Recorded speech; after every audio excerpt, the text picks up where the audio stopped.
हर रोज एक नई कहानी देखने के लिए चैनल को सब्सक्राइब करें और बेल आइकन दबाना ना भूलें। मोहन की फैमिली उसके लिए अच्छे घर की लड़कियां तलाश कर कर के थक चुकी थी, लेकिन उनको कोई भी अपनी लड़की देने को राजी नहीं था, क्योंकि मोहन का स्वभाव एक गुस्सेल इंसान का था, जो अक्सर पीकर अपने घर वालों के सामने तमाशा करता।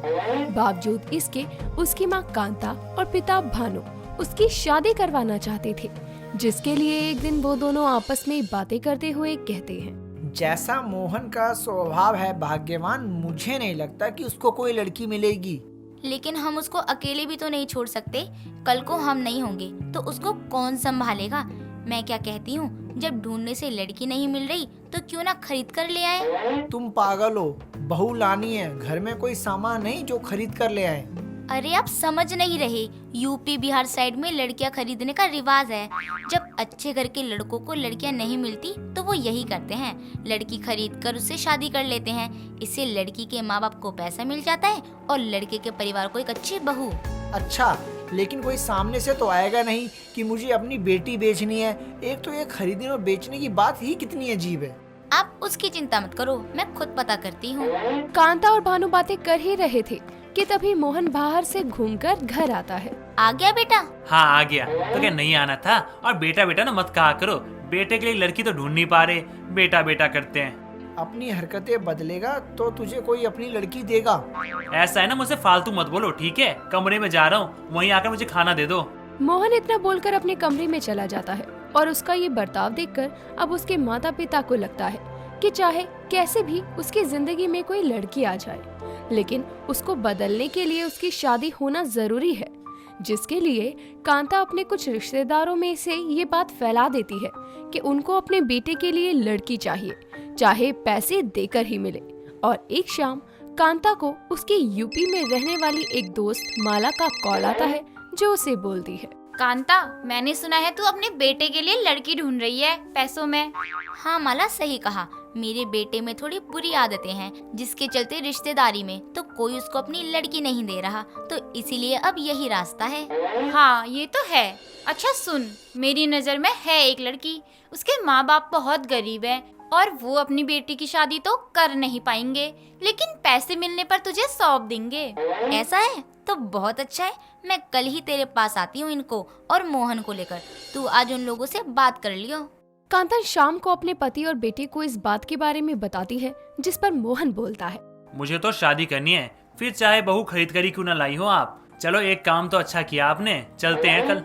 अगले दिन गाड़ी से कांता अपने बेटे और पति के साथ यूपी के लिए निकलती है, जहां वो कुछ घंटों में पहुंचकर माला से मिलती है। अच्छा किया तुम आ गई आज ही। मैंने बात कर ली है लड़की के पिता सोमनाथ से, वो कह रहे थे अभी पैसे देकर चाहे अभी ले जाओ। पैसे कितने मांग रहे हैं? 1 लाख रुपये। 1 लाख की शकल भी है उनकी बेटी की। माला आंटी देख लो, अगर लड़की सही नहीं हुई ना तो मैं पैसे ना आपसे ही आकर वसूलूंगा। कांता, तेरे बेटे के ऐसे लक्षण देखकर तो मुझे लग रहा है अब मैंने गलती कर दी तुझे यहाँ बुलाकर। ऐसे मत बोल माला, ये तो पागल है। चुप रह तू। माला चलना, लड़की के घर लेकर चल, इतने पैसे तो हम लाए हैं साथ। कांता माला के साथ लड़की के घर जाती है। एक टूटी सी झोपड़ी में एक सुंदर सी सिंपल सी लड़की सोनिया आंखों में आंसू लिए अपने पिता के साथ निकलती है, और सोनिया के पिता सबको देखकर नमस्ते करते हुए कहते हैं, अरे देखिए, ये मेरी बेटी है और हम लोग बहुत ही गरीब लोग हैं, इसलिए इसकी शादी नहीं करा सकते, लेकिन अपने बाकी बच्चों को पालने के लिए हमें अपनी इस बेटी के साथ ऐसा करना पड़ रहा है। देखिए, भले ही हम लड़की को खरीद कर ले जा रहे हैं, लेकिन इसको अपने घर की बहू बनाकर रखेंगे। इसको किसी भी चीज की कोई कमी नहीं होने देंगे। जी, और हमें तो खुद ये खरीदने वाला सिस्टम बेकार लग रहा है, लेकिन अब क्या करें? कांता सोमनाथ को पैसे देकर सोनिया को लेकर चली जाती है, और वो घर जाने से पहले रास्ते में एक मंदिर पर रुकते हैं, जहाँ कांता सोनिया को एक सुंदर सी साड़ी देकर कहती है, बेटा ये साड़ी लो, हम तुम्हें घर सीधा बहू बनाकर ले जाएंगे। आओ, मैं बताती हूँ कहाँ बदलनी है। कांता मंदिर के पास बनी कुटिया में जाकर सोनिया को तैयार करवा देती है, जिसके बाद सोनिया और मोहन की शादी उसी मंदिर में पूरे विधि विधान से होती है। कांता और भानु अपने बेटे बहू के साथ घर आते हैं, जहां कांता अपनी बहू की आरती उतारकर उसका स्वागत करती है। तभी उसकी पड़ोसन कोमल अपने घर की खिड़की से ये नजारा देखकर उसके पास आती है और कहती है, अरे वाह कांता बहन, आखिरकार मिल ही गई आपको आपके बेटे के लिए लड़की। लेकिन ऐसे कौन से माँ बाप है जिन्होंने दे दी अपनी बेटी? आंटी आप ज्यादा बोलो मत, वरना देख लो, मेरा स्वभाव पता ही है आपको। अरे मोहन बेटा, मैं तो मजाक कर रही थी। ये बताओ, पार्टी नहीं दोगे अपनी शादी की? शाम को डीजे लगेगा, आ जाना नाचने। माँ चलो अब आरती उतारो, मैं थक गया हूँ। हाँ बेटा, हो गई, आओ अंदर आओ। मोहन की अब तक की बोली से सोनिया समझ गई थी कि वो एक अच्छा इंसान तो नहीं है, लेकिन फिर भी अब उसकी किस्मत उसे नए घर में लाई थी तो उसको ये रिश्ते निभाने थे। लेकिन शाम को मोहल्ले वालों को दी शादी की पार्टी में मोहन डीजे पर सोनिया का हाथ पकड़ लेता है और सबके सामने नाचते हुए गाना गाता है। लौंडिया यूपी से लाए हैं, रात भर डीजे बजाएंगे। अरे नाचो नाचो, तुम भी नाचो। मुझे नाचना नहीं आता। अरे इतने पैसे फूके तेरे ऊपर, यूपी से बहू खरीद कर इसलिए नहीं लाया ताकि नखरे सहूं। चल नाच। मोहन जबरदस्ती हाथ पकड़कर सोनिया को नचाने लगता है और सोनिया की आंखों में आंसू आ जाते हैं। तो वहीं मोहन की खरीदने वाली बात वहां खड़े सभी लोग सुनकर बातें बनाने लगते हैं और कोमल कांता के पास आकर कहती है, लो तो ऐसे लाई हो तुम बहू। अरे खरीदी हुई लड़की को बहू बनाया है, बेचारी को एक सामान बना दिया। मुझे नहीं खानी ऐसे लोगों के यहाँ की पार्टी। कोमल की हाँ में हाँ सब मिलाते हैं और उस पार्टी से चले जाते हैं। ये देखकर मोहन को गुस्सा आता है और वो सोनिया पर हाथ उठाते हुए कहता है, देख तेरे कारण ना सब चले गए। अरे नाच नहीं सकती है क्या? यूपी में तो लड़कियां कितना अच्छा डांस करती हैं, दिखा देती सबको। मोहन जी, मैं यहाँ आपकी बीवी बनाकर लाई गई हूँ, ना कि कोई नचनिया। कीमत दी है तेरी, और तेरी इतनी मजाल कि तू मुझे जवाब दे रही है, वो भी पहले दिन। लगता है ना एक थप्पड़ से ना काम नहीं आया तेरे। रुक तुझे अभी बताता हूँ। मोहन सोनिया को एक और थप्पड़ मारने जाता है, तभी कांता पीछे से उसका हाथ पकड़ लेती है और ये देखकर मोहन बोलता है, माँ तेरी इतनी हिम्मत कि कल की आई इस लड़की को बचाने के लिए तू मुझसे उलझ रही है। कल की आई लड़की नहीं, बहू है इस घर की, समझा? खरीदी हुई है ये, और खरीदी हुई चीजों से ना रिश्ता नहीं जोड़ा जाता। इसको तो कुछ समय में ना दोबारा बेच भी देंगे ना तो मुझे कोई फर्क नहीं पड़ेगा। मोहन! कांता ने अपनी बेटी पर हाथ उठाया। ये देखकर भानु और सोनिया हैरान हो जाते हैं, लेकिन तभी कांता मोहन को एक और थप्पड़ मारते हुए कहती है, ये थप्पड़ मैंने तुझे बचपन में मारा होता तो शायद आज तू इतना नहीं बिगड़ता। अरे माना इस लड़की को बहू बनाने के लिए इसके बाप को पैसे दिए, लेकिन ये कोई सामान नहीं है। सोचा था तेरी जिंदगी में कोई लड़की आएगी तो तू सुधरेगा, लेकिन तूने तो पहले ही दिन अपनी पत्नी को सबके सामने बेइज्जत कर दिया। शर्म आती है तुझे अपना बेटा कहकर? बेटा मुझे माफ कर दे, हमने तुझे एक सामान बना दिया, मुझे माफ कर दे। आप क्यों माफी मांग रही हो? आप नहीं तो कोई और ही सही, लेकिन मुझे खरीदा ही जाता, क्योंकि हम गरीब लड़कियां किसी के घर की बहू नहीं बन पाती। हमें खरीदी हुई चीजों की तरह ही अपनाया जाता है। अपने माँ बाप को भी क्या दोष दूं? उन लोगों के पास तो दो ही रास्ते थे कि या तो अपने बच्चे को खुद मार दो या उनकी जिंदगी को दूसरों के हाथों में सौंप के उन्हें मार दो, तो उन्होंने दूसरा रास्ता ही चुना। माँ तू इसे वापस भेज दे, मैं बदल जाऊंगा। बस जा, इसको वापस दिया। बस मोहन, ये कोई सामान नहीं है जो इसको वापस कर दिया जाए। रहेगी तो ये इसी घर में, लेकिन अब तेरी बीवी बनकर नहीं, हमारी बेटी बनकर। और आज मैं भानु, इस घर का मालिक, तुझे अपने घर से बेदखल करता हूँ। तेरी जैसे बेटे को पालने से अच्छा तो हम इसी बच्ची को पालें। कम से कम हमें माँ बाप वाली इज्जत तो देगी जो आज तक तूने नहीं दी। कांता और भानु को अपनी गलती समझ आ गई थी कि उन्होंने एक लड़की को सामान की तरह अपने बिगड़ैल लड़के के लिए खरीदकर गलत किया। इसीलिए अपनी गलती सुधारते हुए वो अपनी बेटी मोहन को अपने घर से बेदखल कर सोनिया को यूपी से खरीदी हुई बहू के तौर पर नहीं बल्कि एक बेटी के रूप में अपनाते हैं। राजवीर सिंह और निहाल कॉलेज में दो ऐसे लड़के थे जिनके बीच की दुश्मनी पूरे कॉलेज में मशहूर थी। कॉलेज के पहले साल से दोनों के बीच चलती आ रही दुश्मनी आज दूसरे साल में आ चुकी थी। लेकिन इसी दुश्मनी के बीच कॉलेज में आती है सीरत। सीरत इस शहर में नए मेयर की बेटी थी और राजवीर को उससे पहली नजर वाला प्यार हो जाता है। पर सीरत जहां पढ़ाई में होशियार होती है, तो राजवीर था कॉलेज का फेलियर बच्चा जिसने गुंडागर्दी के अलावा आज तक कुछ नहीं किया था। पर सीरत से पहली नजर का प्यार होने पर वो उसको दूर से देखकर बोलता है, हाय रब्बा, मैं आपको बोलता रहता था मेल करा दे रब्बा सोनी कुड़ी दे नाल, पर आपने तो सीधा परियां दी रानी वर्गी कुड़ी नु कॉलेज भेजता। राजवीर के पीछे से निहाल उसके पास आता है कर बोलता है, सुनो ए, तेरे मेरे बीच की दुश्मनी ता मैं मरते दम तक निभाऊंगा और तेरे हिस्से दी सारी खुशियां तेरी अक्खा दे सामने बर्बाद करूंगा। मैं तेरे से डरता नहीं हूँ, और दुश्मनी निभानी तो हमने अपने पुरखों से सीखी है। जान जाए पर दुश्मन जिंदा ना जाए, इसलिए मेरे मुंह ना लग, वरना बेवजह ही मेरे हाथों आज तेरा खून बह जाएगा। खून किसका बहेगा ये तो वक्त ही बताएगा। राजवीर अपना ध्यान निहाल से हटाकर सीरत पर लगाता है। वो सीरत को किसी भी हाल में अपना बनाना चाहता था, जिसके लिए एक दिन जब सीरत कॉलेज कैंटीन में बैठी होती है तो राजवीर उसके पास जाकर बैठ जाता है। ये देखकर सीरत बोलती है, ओ हेलो, किन्नू पूछ के बैठे हो तुसे इत्थे? इत्थे मेरी सहेली ने आके बैठना है। क्यों तुसी कैंटीन दी ए टेबल खरीदी हो या जो मैं इत्थे नहीं बैठ सकदा? मेरे नाल बहुती बकवास करन दी ना जरूरत नहीं है, दफा हो जो इत्थों, नहीं तो तानू पता नहीं है कि मेरे पापा कौन ने। ਤੁਹਾਡੇ पापा मेरे ससुर जान गया। अब बताओ किसे नु जानना है? What the hell? जे हुण होर बकवास कीती ना तो चुक के कॉलेज तो बाहर कटवा दूंगी मैं तुहानू। पता नहीं कित्थों कित्थों आ जांदे ने आज की मारन। इतना बोलकर सीरत कैंटीन से उठकर चली जाती है, लेकिन राजवीर को तो उससे प्यार था, इसीलिए वो हर जगह सीरत के आगे पीछे घूमता। कभी कैंटीन में, कभी कॉलेज ग्राउंड में, कभी किसी क्लासरूम में, तो कभी कॉलेज के बाहर, हमेशा उसका पीछा करता। उसकी ये हरकत देखकर सीरत अपनी दोस्त नम्रता से बोलती है, यार अब बुच्चड़ जिहा जदों दी मैं कॉलेज आई हां उदों दा मेरे मंगर पे आए। पागल, कॉलेज का हैंडसम लड़का तेरे पीछे पड़ा है, तुझे तो इस मौके को लपक कर उसको हाँ कर देनी चाहिए। तू पागल है, ओदा ता मेरा कोई मेल नहीं है। सीरत की बात सुन रहा राजवीर उसके सामने आकर बोलता है, मेल कराना तो उस रब के हाथों में है, लेकिन तुम तो मेरे प्यार को अपना कर रब को एक मौका भी नहीं दे रही कि वो कुछ करे। देखो राजवीर, तुहाडा ते मेरा कोई मेल नहीं आ, तब बेवजह रिश्ता जोड़ के फिर उसनु तोड़ना ही क्यों है? इसलिए मैं कहनी आ कि असी दोवे अलग ही चंगे आ। ता मैं ता बिनती कर दी आ कि रब सानू हमेशा दूर ही रखे। सीरत की बात से राजवीर का दिल तो टूटता है, लेकिन वो उम्मीद नहीं छोड़ता। ऐसे ही एक दिन सीरत के पिता और इस शहर के नए मेयर गुरविंदर सिंह कॉलेज में राजवीर शेखावत से मिलने आते हैं, जो कॉलेज का टॉपर था। तभी उनकी टक्कर राजवीर सिंह से हो जाती है, जो कि उनकी बेटी सीरत से प्यार करता था।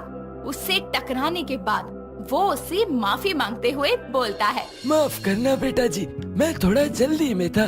अच्छा, आप मुझे ये बता सकते हो राजवीर कहाँ मिलेगा? जी मैं ही हूँ राजवीर, बोलिए। अरे वाह, जिससे मिलने आया था उसी से टकरा गया। राजवीर बेटा, मैं सीरत का पापा हूँ। तुम्हारे डैडी से बात हो गई थी मेरी, मैंने और उन्होंने तुम दोनों का रिश्ता पक्का कर दिया है। तुमको कोई इतराज तो नहीं? मेरे नाल वो भी सीरत दा रिश्ता? ना ना ना, मैं क्यों मना करूँगा, पर मेरे नाल कीवे? तुम 2 साल से कॉलेज के टॉपर रहे हो, तुमसे अच्छा लड़का कहाँ मिलेगा मेरी बेटी के लिए, जो इतना इंटेलिजेंट और समझदार है। ये मुझे राजवीर शेखावत समझ रहे हैं, क्या करूँ, सच बता दूं? लेकिन फिर सीरत किसी और की हो जाएगी। नहीं नहीं नहीं, झूठ के सहारे ही सही, मैं सीरत को अपने प्यार का एहसास तो करा सकता हूँ। कहाँ खो गए बेटा? कहीं नहीं अंकल जी। अच्छा चलो फिर मेरे साथ घर चलो, आज सीरत भी घर ही है, तो तुम उसके साथ सबसे मिल लेना। गुरविंदर राजवीर को अपने साथ घर ले आता है, जहां वो उसको सीरत और उसकी दादी परमिंदर से मिलवाता है। सीरत राजवीर को देखकर हैरान हो जाती है, लेकिन वो उसके पास आकर बोलता है, देखो रब भी चाहता है हमारा मेल हो, अब तो तुमको भी रब की मर्जी को मान लेना चाहिए। सच्ची किते सच ते नहीं कह रहा, मुंडा बुरा तो नहीं है, पर हुन समझ नहीं आ रहा की करा ते की नहीं। सीरत अभी भी कश्मकश में फंसी होती है, लेकिन राजवीर उसके घर में रहकर उसकी दादी परमिंदर का और उसका दिल जीत लेता है, जिसके बाद सीरत को भी अब राजवीर से प्यार हो जाता है और वो अपने प्यार का इजहार करते हुए राजवीर से बोलती है, राजवीर तू सही कहंदा सी, रब दी मर्जी अगे मेरा दिल भी हार गया, तब मैनू एहसास हो गया कि मैं तेनू कितना प्यार कर दिया। I love you Rajveer. देखा, रब की मर्जी थी हमारा मेल होना और हो गया। राजवीर और सीरत दोनों ही एक दूसरे से प्यार करने लगे थे। तभी गुरविंदर को राजवीर की सच्चाई पता चल जाती है कि वो टॉपर राजवीर नहीं बल्कि एक नालायक गुंडा लड़का है। जिसके बाद वो राजवीर से मिलकर बोलता है। आखिर इतना बड़ा झूठ क्यों बोला तुमने? इसलिए बोला क्योंकि मैं सीरत से प्यार करता हूँ और सीरत भी मेरे से बहुत प्यार करती है। इसीलिए प्लीज आप भी इस रिश्ते को अपना लो ना। नहीं, मैं अपनी बेटी की शादी एक ऐसे लड़के से नहीं होने दे सकता। इसीलिए तुमने जैसे मेरी सीरत का दिल जीतकर खुद से प्यार करवाया, अब उसका दिल तोड़कर खुद से नफरत करवाओ, वरना जबरदस्ती ही मुझे उसकी शादी किसी और से करवानी पड़ेगी। राजवीर को गुरविंदर की बात मानकर सीरत का दिल तोड़ना पड़ता है। इसीलिए वो सीरत से मिलता है, बोलता है। सीरत, तुमने एक बार कहा था हमारा मेल नहीं हो सकता। मैंने तो तभी सोच लिया था कि हमारा मेल कभी नहीं होगा, लेकिन मैं ये बात तुमको अपना बनाकर बोलना चाहता था। की मतलब है तुहाडा? यही कि मुझे तुमसे शादी नहीं करनी, मैं बस तुमको अपने प्यार में डालकर बर्बाद करना चाहता था। झूठ बोल रहे हो ना? सीरत का ये बात सुनकर बुरा हाल हो जाता है, तो वहीं वो बैठकर रोने लगती है। तभी राजवीर उसको छोड़कर चला जाता है। कुछ दिन तक तो उसका यही हाल रहता है, ना वो ढंग से कुछ खाती पीती और ना ही किसी से बात करती। लेकिन उसके पिता उसका रिश्ता राजवीर से तोड़कर निहाल से तय कर देते हैं। ये सुनकर सीरत गुस्से में अपने पापा से बोलती है। पापा, तुसी इतना किਵੇਂ कर सकते हो? तुसी जानते हो मैं राजवीर ਨੂੰ प्यार कर दिया, फिर तुसी किसी होर नाल मेरा रिश्ता किਵੇਂ जोड़ सकते हो? तेरे लिए जो सही है वही कर रहा हूँ मैं, और उस धोखेबाज की वजह से मैं तेरी जिंदगी बर्बाद होते नहीं देख सकता। मेरा दिल कहता है धोखेबाज नहीं है। सीरत रोते रोते अपने कमरे में चली जाती है और उसके घर में उसके और निहाल की शादी की तैयारियां चल रही होती है। उसी बीच वो निहाल से मिलकर बोलती है। निहाल, मैं राजवीर ਨੂੰ प्यार कर दिया, मैं ਤੁਹਾਡੇ ਨਾਲ विवाह नहीं कर सकती। देखो सीरत, हमारा रिश्ता हमारे परिवार वालों ने जोड़ा है, तो इसलिए मैं कुछ नहीं कह सकता। लेकिन अगर शादी से पहले राजवीर तुम्हें लेने आ गया तो मैं तुम्हें जाने से रोकूंगा भी नहीं। निहाल सीरत से मिलने के बाद सीधा राजवीर के पास जाता है और उसको अपनी शादी का कार्ड देते हुए बोलता है। ले मेरी और सीरत की शादी का कार्ड, लेकिन तू वहाँ भूल कर भी मत आ जाइयो। और एक और बात, तेरे धोखे के बावजूद भी सीरत अभी भी तेरे से प्यार करती है, इसलिए अगर तू आया तो वो बेचारी अपने सामने तेरी लाश देखेगी। निहाल सीरत से झूठ बोलता है कि वो राजवीर को नहीं रोकेगा, जबकि निहाल शादी वाले दिन राजवीर को मारने के लिए गुंडे बुलवा लेता है, जो कि अगर राजवीर शादी में आया तो उसे जिंदा नहीं छोड़ेंगे। शादी का दिन करीब आता है। आंखों में आंसू लिए सीरत गुरुद्वारे के बाहर खड़ी होती है कि तभी एक जीप मेहमानों की भीड़ को साइड करते हुए सामने आकर रुकती है और उसमें से राजवीर निकलता है। तभी निहाल के गुंडे उस पर हमला करते हैं, लेकिन राजवीर सबको मारता हुआ सीरत के पास जाता है और निहाल से उसको छीनते हुए बोलता है। सीरत को धोखा मैंने उसके बाप के कहने पर दिया था, लेकिन इसलिए नहीं कि वो उसकी शादी तेरे जैसे राक्षस से करा दे। सीरत मेरी है और इस दुश्मनी के बीच मैं अपना प्यार नहीं कुर्बान करूंगा। पता था मुझे, लेकिन मैं इतना भी कमीना नहीं हूँ जितना तू सोचता है। मैंने तुझे यहाँ इसलिए बुलाया था कि ये लव स्टोरी पूरी हो सके।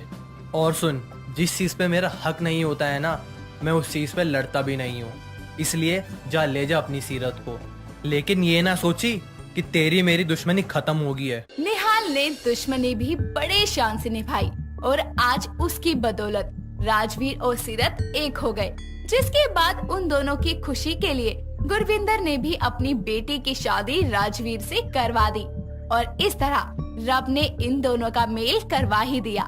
एक दिन दर्शिका की माँ जानकी घर की सारी बिस्तर, चादर और कपड़े धोकर सुखाने के लिए डाल देती है, जिसके कुछ ही देर में दर्शिका आकर अपनी माँ से बोलती है। माँ सुनो, आज बहुत तेज बारिश होने वाली है, तुम जाकर सारे कपड़े ध्यान से उतार लेना।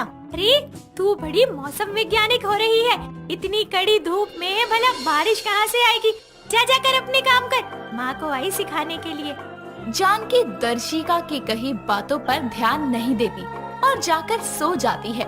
कुछ ही देर में आसमान में काले बादल छा जाते हैं और जोरदार बारिश शुरू हो जाती है और जानकी के धोए सारे कपड़े बारिश में भीग जाते हैं। जब जानकी सोकर उठती है तो खिड़की से देखती है कि सच में बारिश हुई थी और वो बोलती है। हाय हाय, इतनी मेहनत से सारे पर्दे चद्दर धोई थी और बारिश में भीग गए। काश मैंने दर्शिका की बात मान ली होती। जानकी की तरह आप भी सोच रहे होंगे कि आखिर दर्शिका को कैसे पता चला कि बारिश होने वाली है। दर्शिका सोनपुर नाम के गांव में अपनी मां के साथ रहती थी। 15 साल की उम्र से ही उसमें भविष्य में होने वाली घटनाओं को देखने की असाधारण शक्तियां थीं, पर उसके आस पड़ोस के सब लोग उसकी इस शक्ति से अनजान थे। एक दिन पड़ोस के गांव से उसके लिए दीपक नाम के लड़के का रिश्ता आता है और उसकी मां जयंती बोलती है, देखिए बहन जी, मेरा दीपक एमए पास है और शहर के कॉलेज में मास्टर की नौकरी करता है, इसलिए मुझे उसके लिए एक समझदार और गुणवान लड़की चाहिए। हाँ हाँ बहन जी, हमारी दर्शिका में सारे गुण हैं। जिस घर जाएगी उस घर को स्वर्ग बना देगी। जिसके बाद दर्शिका और दीपक भी एक दूसरे को पसंद कर लेते हैं और दोनों का रिश्ता तय हो जाता है। सब आपस में एक दूसरे को मिठाई खिलाते हैं और जैसे ही वो लोग वापस जाने लगते हैं, तभी दर्शिका को दिखाई देता है कि जिस रास्ते से वो लोग जाने वाले हैं, वहाँ एक बहुत बड़े ट्रक पलटने से दीपक और जयंती घायल हो जाते हैं। जिसके बाद दर्शिका बोलती है, देखिए आप लोग जिस रास्ते से आए थे ना, उस रास्ते से मत जाइएगा, वहाँ पर आपको बहुत ट्रैफिक मिलेगा। आप जंगल वाले रास्ते से चले जाना। दर्शिका की बात मानते हुए वो लोग अपनी कार में बैठकर जंगल के रास्ते से अपने घर जाते हैं।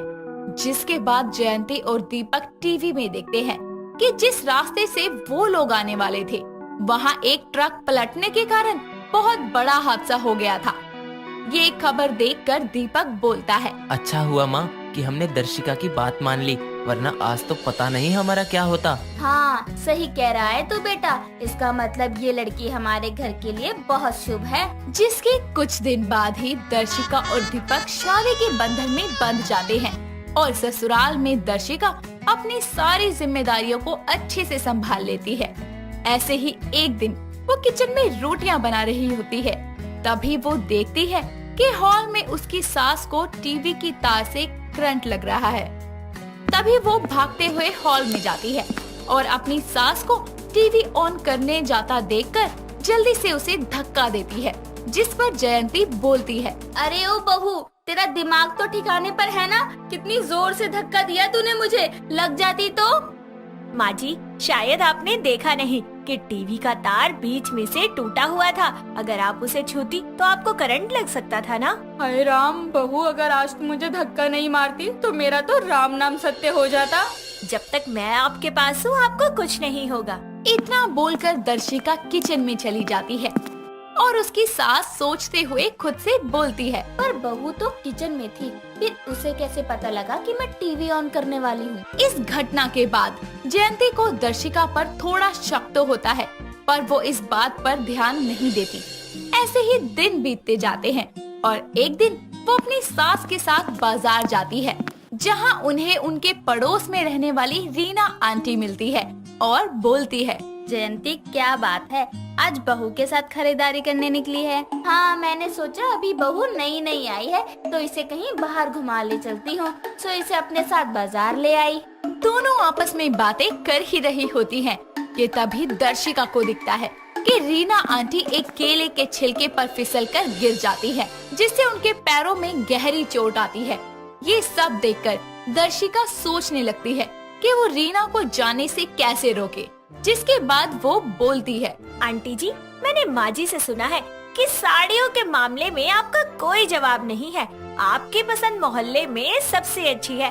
क्या आज आप मेरी मदद करेंगे साड़ियाँ खरीदने में? हाँ हाँ, इसमें कौन सी बड़ी बात है, ये काम तो मैं बड़े चाव से दिन भर कर सकती हूँ। इतने में ही वो तीनों देखती हैं कि एक आदमी सड़क पर पड़े केले के छिलके पर फिसलने के कारण जोर से गिर पड़ता है, जिसे देखकर रीना बोलती है, अरे जयंती, अगर तेरी बहू ने मुझे रोका ना होता तो शायद उस आदमी की जगह मैं सड़क पर दर्द से चिल्ला रही होती। अच्छा है मैं थोड़ी देर और यहाँ रुक गई। रीना को ऐसा बोलते देख दर्शिका धीरे से मुस्कुराने लगती है। तभी जयंती उसकी तरफ शक भरी निगाहों से देखने लगती है और कुछ देर बाद दोनों बाजार से घर आती हैं। ऐसे ही समय गुजरता है और एक सुबह दीपक दर्शिका से बोलता है, दर्शिका कहाँ हो तुम? जल्दी से मेरा लंच दे दो, मुझे लेट हो रहा है। जी बस ला रही हूँ। जिसके बाद वो उसे लंच दे देती है। तभी वो देखती है कि आज दीपक को उसकी अच्छी परफॉर्मेंस के कारण प्रमोशन मिलने वाली है। इस कारण वो बहुत खुश होती है और रात को खाने में अच्छे अच्छे पकवान बनाती है। थोड़ी देर बाद दीपक घर आता है और जयंती के हाथ में मिठाई का डब्बा देता है, जिसके बाद जयंती पूछती है, क्या बात है बेटा दीपक, ये मिठाई तो किस खुशी में लाया है? माँ, मैं आपको बता नहीं सकता कि आज मैं कितना खुश हूँ। आज मेरा प्रमोशन हो गया है, जिसके कारण मेरी सैलरी भी बढ़ गई है। सच में बेटा, ये तो भगवान की कृपा है बस। जिसके बाद सब खाने के लिए बैठते हैं और खाने में इतने अच्छे पकवान देखकर दीपक बोलता है, वाह दर्शिका, तुमने तो खाने में आज कितना कुछ बनाया है, वो भी इतना अच्छा। ऐसा लगता है कि तुम्हें पहले से ही पता था कि मेरा प्रमोशन होने वाला है। अरे भला ऐसा कैसे हो सकता है? आप भी ना कुछ भी सोचते हैं। वो तो बस आज मेरा मूड अच्छा था तो मैंने ये सारी चीजें बना दी। कुछ तो जरूर है जो बहू मुझसे छुपा रही है, वरना आज अचानक ये इतना बढ़िया पकवान क्यों बनाती? और आज ये पूरा दिन खुशी से चहक रही थी। मुझे पता लगाना ही होगा आखिर बात क्या है। जिसके बाद सब खाना खाकर सो जाते हैं और अगले दिन जयंती किचन में एक कांच का ग्लास तोड़ देती है और वहाँ से चली जाती है। दूसरी तरफ अपने कमरे में बैठी दर्शिका को अचानक दिखता है कि उसकी सास के पैर में कांच चुभ जाने से उसके पैर से बहुत खून बह रहा है और कुछ देर में ही जयंती वापस से किचन में जाने लगती है कि तभी दर्शिका उसके पास आकर उसे पीछे खींच लेती है और उसके पैर में ही वो कांच लग जाता है। जिसके बाद दीपक भी वहाँ आता है और जयंती बोलती है, बहू ये तूने क्या किया? कितना खून निकल रहा है तेरे पैरों से। कोई बात नहीं माँ जी, अच्छी बात तो ये है कि आपको कुछ नहीं हुआ। पर तुम्हें ये चोट कैसे लगी? बहू मुझे सच सच बता, तुझे पता था ना पहले से कि मुझे इस कांच से चोट लगने वाली है? हाँ माँ जी, ये सच बात है कि मुझे भविष्य में होने वाली घटनाओं के बारे में पहले ही पता चल जाता है। मैंने आज तक आपसे ये बात छुपाई रखी, मुझे माफ कर दीजिए। पर बहू मुझे पहले ही बता देती तो आज मेरी वजह से तुझे इतनी चोट नहीं लगती। मुझे माफ कर दे बहू। अरे माँ जी, माफी मत मांगिए।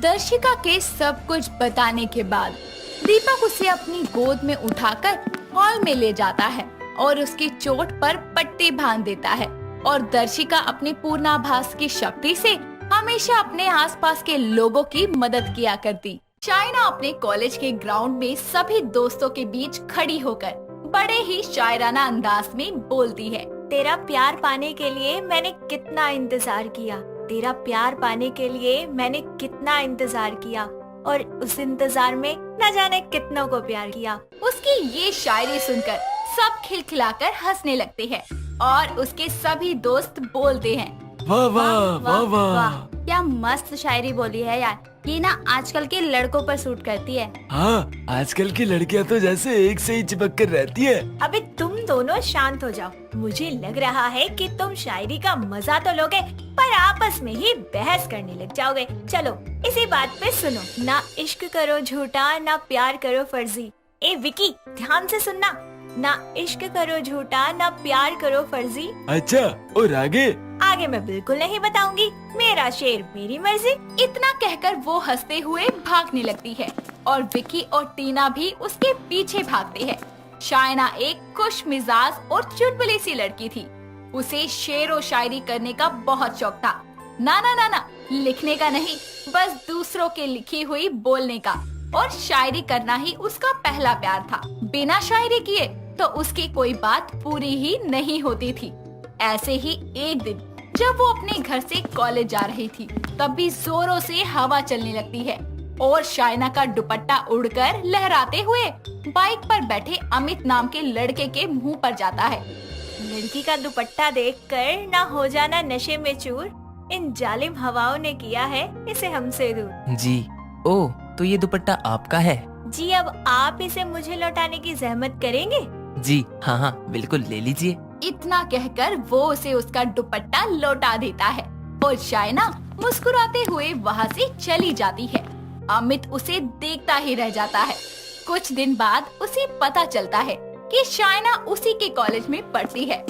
एक दिन शाइना अपने दोस्तों के साथ बातें कर रही होती है और बोलती है, यार आज क्लास में कितना बोरिंग बोरिंग सा लग रहा था ना। हाँ यार, ये अपनी नॉवल में कितने लवर है ना, ऊपर से सारे एक ही लड़की पर फिदा है। यार शाइना, मुझे तो समझ ही नहीं आता ये प्यार है क्या आखिर। देखो बालक, प्यार का सामाजिक विज्ञान समझना हो तो दिमाग की राजनीति के ऊपर उठकर अपने प्रेमी के मन के इतिहास को पढ़ो। अबे तूने तो यहाँ भी शायरी कर दी। तुझे पता होना चाहिए ना कि शायरी शाइना का पहला प्यार है। इसके बिना मेरी बातें अधूरी होती हैं। ये सारी बातें वहीं पास के पिलर के पीछे छुपा लड़का अमित सुन लेता है और खुद से बोलता है। तो ये है शाइना और इनका पहला प्यार है शायरी। क्या बात है अमित, तेरी पसंद तो बड़ी शायराना है। लगता है मुझे इससे प्यार ही हो गया है। इतना बोलकर वो शर्माते हुए वहाँ से चला जाता है। और अगले दिन जब शाइना अकेले होती है तो वो उसके पास जाकर बोलता है, आप आई इस कदर, हम आप में ही खो गए। हमें पता भी नहीं चला कि हम कब आपके हो गए। इस शायराना अंदाज में आपने हमसे बात की। ऐसा लग रहा है कि बरसों बाद किसी अपने से मुलाकात हुई। इसकी शायरियाँ तो दिल ही घायल कर रही हैं, पर अभी मैं क्या जवाब दूं यार। क्या हुआ, और कुछ कहना है आपको? कहना तो बहुत कुछ है, पर मैं अपनी दिल की बात शायरी में नहीं कह पाऊंगा। शाइना, जब से मैंने तुम्हें देखा है तब से ही मुझे तुमसे प्यार हो गया है। हाँ, मुझे पता है कि दूसरी बार मिलने पर ही मैंने तुमसे ये बात कर दी, इसीलिए मेरा दिल डर रहा है कि तुम क्या जवाब दोगी। उसकी बातें सुनकर शाइना चुपचाप खड़ी मुस्कुराती रहती है और बस अमित को प्यार से देखती है। उसे कोई जवाब ना देता देख अमित उदास होकर बोलता है, तुम कोई जवाब क्यों नहीं दे रही? हाँ ना, कुछ तो बोलो। सब कुछ बोलकर नहीं कहा जाता, कुछ बातें आंखों से भी बयान हो जाती है जनाब। तो तुम्हारी हाँ है? लेकिन हाँ, हमेशा शाइना के लिए शायरी ही उसका पहला प्यार रहेगी। यानी कि तुम मेरी लिस्ट में दूसरे नंबर पर रहोगे। So I think you okay with too? बिल्कुल, क्योंकि तुम्हारे पहले प्यार से मुझे कोई जलन नहीं है। इतना कहकर वो एक दूसरे के गले लग जाते हैं और साथ ही अपने पेरेंट्स को एक दूसरे के बारे में बता देती है, जिसके बाद कुछ ही समय में दोनों की धूमधाम से शादी हो जाती है। और एक दिन सुबह सुबह चाय नाश्ता लेकर वो हॉल में आती है और शायराना अंदाज में बोलती है, जिंदगी को खुलकर जियो। अरे मैंने कहा जिंदगी को खुलकर जियो। अरे ऐसे आलस भरे क्यों बैठे हो? लो भाई, गर्मा गर्म चाय पियो। अरे बहू, चाय के साथ नाश्ता नहीं बनाया क्या, जो अपनी शायरियाँ सुनाई जा रही है? सासू माँ, सुबह की शुरुआत मेरे पहले प्यार के साथ हो जाए ना, वही काफी है मेरे लिए। फिर बाद में नाश्ता, चाय, पानी दिन को खुशनुमा बनाते ही रहते हैं। इतना कहकर वो खिलखिलाती हुई किचन में चली जाती है। तभी उसकी सास बोलती है, इसका ऊपर का माला खाली है क्या? मैं इससे नाश्ते के लिए पूछ नहीं रही थी, बल्कि नाश्ता मांग रही थी। और ये बहू का पहला प्यार कौन सी बला है? माँ, शाइना का पहला प्यार उसकी शायरी है, तो अपने दिमाग के घोड़े ज्यादा ना दौड़ाएं आप। अच्छा जी, तभी मैं कहूँ क्या बोलती रहती है ये हमेशा। इतना बोलकर दोनों चाय पीने लगते हैं और ऐसे ही समय गुजरता है। एक दिन शाइना घर के बाहर झाड़ू लगा रही होती है। तभी गली की कुछ पड़ोसने उसके घर आती है और उसे यूं झाड़ू लगाता देखकर बोलती है, और बहू झाड़ू लगा रही है? नहीं नहीं, मैं तो जमीन का झाड़ू से मिलन करा रही हूँ। हाय हाय, संध्या की बहू कैसी अजीब अजीब सी बातें करती हो। बहू, तेरी सास घर पे है ना अभी? हाँ हाँ आंटी जी, आप अंदर तो आ जाइए। जिसके बाद वो उन दोनों के साथ अंदर जाती है और संध्या से मिलती है। तभी संध्या बोलती है, क्या बात है, ये दो हंसों का जोड़ा मेरे घर कैसे आ गया? ऐसे ही तुझसे बात करने का जी किया तो आ गए। जिसके बाद तीनों आपस में खूब गप्पे मारती हैं और खिलखिलाकर हंसती हैं और अपनी सास को ऐसे खुश देखकर शाइना मुस्कुराती है और संध्या बोलती है, कितने दिनों बाद ऐसे गप्पे लड़ा रही हूँ। कसम से पुराने दिन याद आ गए तुम दोनों से बात करके। हाँ हाँ, संध्या बिल्कुल सही कह रही है। अब तो हम परिवार में इतना बिजी हो गए हैं कि साथ बैठने का समय ही नहीं मिलता। अर्ज किया है, सात सहेलियों की महफिल जमी है, खुल रहे हैं पुरानी यादों के पन्ने, आपकी इस शाम को कैद कर लूं, ऐसा कह रही है मेरे दिल की धड़कने। वाह बहू, क्या खूब कही तूने। ये वाली तो मुझे भी बड़ी अच्छी लगी। तेरी बहू बड़ी अच्छी शायरी करती है संध्या। शाइना की शायरियाँ किसी को अच्छी ना लगे ऐसा तो हो ही नहीं सकता, क्योंकि मेरी ये शायरियाँ आप लोगों के लिए शायद एक आम सी शायरी होगी, लेकिन मेरे लिए ये मेरा पहला प्यार है। पहला प्यार? अरे मैंने तो सुना है कि शायरी वही लोग करते हैं जिनका या तो दिल टूट जाता है या फिर उनका प्यार अधूरा रह जाता है, ऐसा मेरी कोमल कहती है। अरे तू भी किन बातों में पड़ रही है? टाइम देख, घर नहीं चलना क्या? चल खड़ी हो अब। इतना बोलकर दोनों पड़ोसनें वहाँ से चली जाती है, लेकिन उनकी कही बातें संध्या के दिमाग में घर कर जाती है और वो खुद से बोलती है, कहीं सच में बहू का कोई पहला प्यार या यार तो नहीं है जिसके लिए ये शायरियाँ बोलती रहती है। क्या पता सच में ऐसा हो। सासू माँ कहाँ खो गई आप? अरे जाइए, आपकी संध्या की आरती का समय हो गया है। हाँ हाँ जाती हूँ। इतना कहकर वो अपने कमरे में जाती है और शायना भी अपने काम करने लगती है। थोड़ी देर बाद जब वो कमरे में जाती है तो अमित के करीब जाकर बोलती है, जी चाहे कि दुनिया की हर एक फिक्र भुलाकर दिल की बातें सुनाऊं तुम्हें तुम्हारे पास बैठकर। बातें सब बाद में बताना, भूख लगी है जोरों की, जाकर थोड़ा खाना तो लाना। मैं नहीं लाने वाली कोई खाना वाना, जाकर खुद ही ले लो। इतना कहकर वो वहाँ से चली जाती है और तीनों मिलकर खाना खा रहे होते हैं।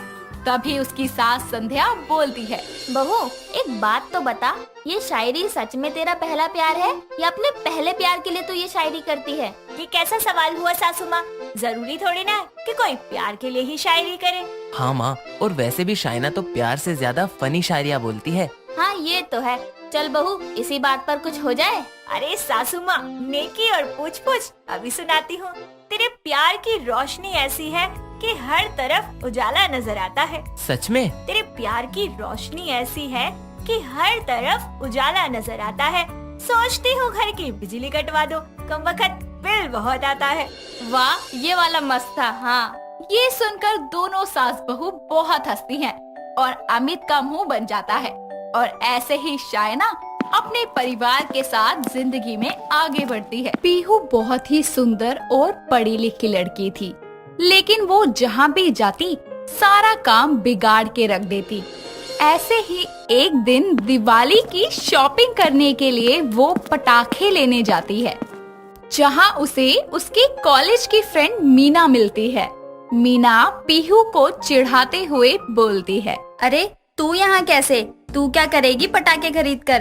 तेरी जिंदगी में तो वैसे भी रोज धूम धड़ाका होता ही रहता है। ओ हेलो, तू अपने से मतलब रखना। मेरी लाइफ में क्या हो रहा है क्या नहीं, इससे तुझे क्या मतलब? और हाँ, पटाखे खरीदने का हक ना सिर्फ तुझे नहीं है, मुझे भी है। अच्छा ऐसा है तो एक रॉकेट कंपटीशन हो जाए, जिसका रॉकेट सबसे ऊपर जाएगा वही जीतेगा। हाँ, तो फिर हो जाए, जीतूंगी तो मैं ही। तू और मुझसे जीतेगी, जिसकी जिंदगी में पल पल में पनौतीपन छा जाता है। मीना एक बोतल में रॉकेट डालने के लिए रखती ही है कि तभी पीहू की दोस्त रिया आ जाती है, जो कि बेजुबान होती है। कुछ आवाजें निकालकर वो अपनी बात समझा देती है। उसे देखकर पीहू बोलती है, अरे रिया तू कैसी है? कितने दिनों बाद मिल रही है मुझसे। और घर में सब बढ़िया?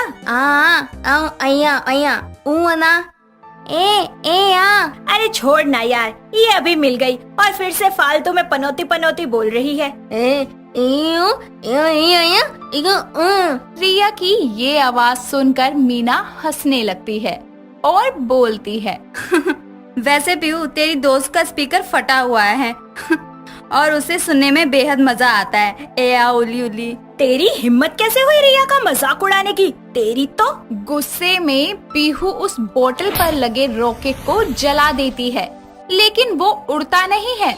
जिसके बाद मीना बोलती है, अबे तेरा रॉकेट तो फुस्सी निकला, बिल्कुल तेरी तरह। उप्स, फुस्सी नहीं पनौती निकला। पीहू उस रॉकेट को लात मार देती है, जिसके बाद रॉकेट सीधा पटाखे की शॉप पर जाता है, जिससे उसकी शॉप पर धूम धड़ाका होता है और पटाखे वाला दोनों की शक्ल देख लेता है। मीना तो भाग जाती है, लेकिन रिया और पीहू उसकी गिरफ्त में आ जाती है, जिसके बाद वो अंकल उन्हें बोलते हैं, अब तुम दोनों नहीं बचोगे। मेरी पूरी दुकान को तहस नहस कर दिया। अब पुलिस के पास जाने के लिए तैयार हो जाओ। अरे नहीं नहीं अंकल जी, ये सब कुछ हमने नहीं किया। वो जो लड़की भाग गई ना, ये सब कुछ उसी का किया धरा है। अरे ये क्या ये कर रही है? अंकल जी, ये भी वही कह रही है जो मैं आपसे कह रही हूँ। ये सब कुछ हमने नहीं, उस लड़की ने किया था। अच्छा, अब जब पुलिस के पास जाकर जेल की हवा खाओगे तब पता चलेगा। प्लीज अंकल, ऐसा मत करो। अगर ऐसा नहीं चाहती तो मेरे पटाखे की दुकान का जितना नुकसान हुआ है उतना भरो। पूरे 5 लाख के पटाखे खराब करे हैं तुमने मेरे। इतने सारे पैसे हम कहाँ से भरेंगे? रिया, अब हमें यहाँ से भागना पड़ेगा, और कोई रास्ता नहीं है हमारे पास। ठीक है अंकल जी, आप हमें ना 5 मिनट दो, हम यूँ गए और यूँ आए। बस आप एक बार हमें पानी पिला दीजिए, बड़ी प्यास लगी है। ठीक है, यहीं खड़े रहना, अभी लाता हूँ पानी। उसके इतना कहते ही पीहू और रिया वहाँ से भाग जाते हैं और आगे जाकर कहते हैं, आज तो बाल बाल बच गए। अच्छा रिया, तू सबको घर में मेरी तरफ से हैप्पी दिवाली बोलना, और हाँ, अपना ख्याल रखना। ओए आए आए। दोनों एक दूसरे को बाय करके अपने अपने घर चले जाते हैं।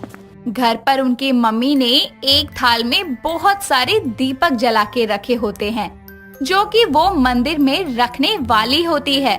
तभी पीहू आती है और खुश होकर बिना टेबल को देखे उस पर हाथ रखती हुई बोलती है, माँ, आज आपने खाने में क्या स्पेशल बनाया है?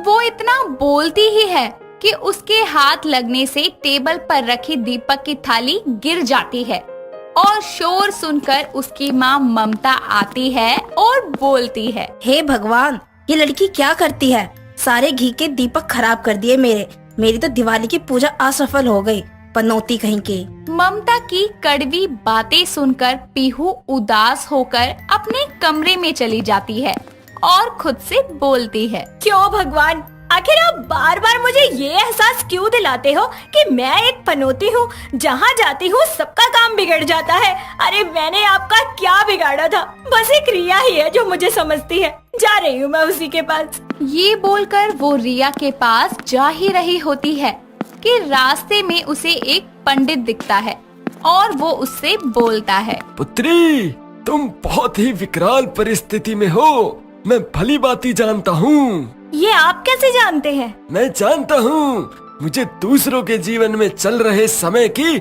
अनुभूति हो जाती है। पंडित जी, मुझे कोई समाधान बताइए ना इन सब का, ऐसा क्यों हो रहा है मेरे साथ? उसकी ये बात सुनकर वो पंडित उसे मंदिर ले आता है, जहाँ वो उसकी कुंडली देखकर बताता है, बेटी, तुझ पर शनि की 7.5 चल रही है। तेरी ये परेशानी 1 महीने में खत्म हो जाएगी। तो कोई तो उपाय होगा ना ये सब खत्म करने का? हाँ, एक उपाय है। अगर किसी नेक दिल वाले लड़के से तेरी शादी हो जाए, तभी तू इन कष्टों से मुक्त हो सकती है। पंडित को शुक्रिया करके वो वहाँ से वापस आती है और ये बात वो रिया को बताती है, जिसके बाद रिया बोलती है, आया। सच में गोपाल? हाँ, वो सुंदर भी है, मुझे पसंद भी है, पर पता नहीं वो मुझसे बात करेगा भी या नहीं। उससे बात करूं जाकर? रिया की ये बात सुन वो एक नदी के किनारे आकर बैठती है और सोचने लगती है। तभी उसकी नजर नदी में डूब रहे इंसान पर पड़ती है और वो बोलती है, अरे ये तो गोपाल है, मुझे तुरंत इसे बचाना होगा। इतना बोलकर वो उसे बचाती है और उसे अपने दिल की बात बोलती है। गोपाल उसे हाँ कर देता है, बिना ये जाने कि पीहू अभी एक पनौती भरे टाइम से गुजर रही है। कुछ दिन दोनों साथ में समय बिताते हैं और मजे की बात ये है कि जब से उसे गोपाल मिला था, उसके साथ कोई गड़बड़ नहीं हो रही थी। देखते ही देखते दोनों को एक दूसरे से प्यार हो जाता है और दोनों बहुत जल्द शादी कर लेते हैं। शादी करके जैसे ही पीहू घर में प्रवेश करती है, उल्टे पांव से कलश पर किक मारती है और कलश सीधा जाकर उसकी सास विमला के सर पर लगता है और वो चिल्लाकर बोलती है, अरे मोरी मैया, गिर गए हम कृष्ण कन्हैया। अरे राम, मार डाला मुझे, बहू ने आते ही फोड़ डाला मुझे। सॉरी सॉरी मम्मी जी, माफ कर दीजिए, गलती से जोर से किक कर दिया मैंने। ऐसे ही समय बीतता है और एक दिन पीहू घर की सफाई वैक्यूम क्लीनर से कर रही होती है, जो कि उसने कभी यूज नहीं किया होता। वो साफ कर ही रही होती है कि गलती से वो फास्ट मोड में चला जाता है और उसके बाद जो भी चीज उस वैक्यूम क्लीनर के आगे आती वो उस क्लीनर से चिपक जाती। तभी वहाँ उसकी सास विमला आती है और उसके हाथों से चाबियों का गुच्छा नीचे गिर जाता है और जैसे ही चाबियां वो उठाने लगती है तभी उसके गाल से वैक्यूम क्लीनर चिपक जाता है, जिसके बाद उसकी सास चिल्लाती है, अरे मोरी मैया, मैं तो चिपक गई कृष्ण कन्हैया, अरे बचाओ बचाओ मुझे। क्या करूं क्या करूं क्या करूं? गोपाल जी जल्दी आइए, माँ जी वैक्यूम क्लीनर से चिपक गई। पीहू की आवाज सुनकर भागा भागा गोपाल आता है और उसका स्विच ऑफ कर देता है, जिसके बाद बड़ी मुश्किल से विमला बचती है। पीहू विमला से माफी मांगती है और अगले दिन उसी पंडित के पास जाकर अपने साढ़े साथी खत्म होने की पूछती है। पुत्री, तेरी साढ़े साथी आज समाप्त हो गई, क्योंकि तेरी शादी एक अच्छे से वर से हो गई है। अब तेरी जीवन में खुशियाँ ही खुशियाँ होंगी। पीहू उस पंडित का शुक्रिया करके वापस आती है। कुछ दिन बीतते हैं और अब पीहू के साथ कोई भी पनौती का काम नहीं होता और वो कोई भी गलती भी नहीं करती, जिसके बाद वो खुशी खुशी रहने लगती है। दोस्तों, अगर आपको ये कहानी पसंद आई तो इसे लाइक करें, शेयर करें और कमेंट करके बताएं कि कहानी में आपको सबसे अच्छा क्या लगा।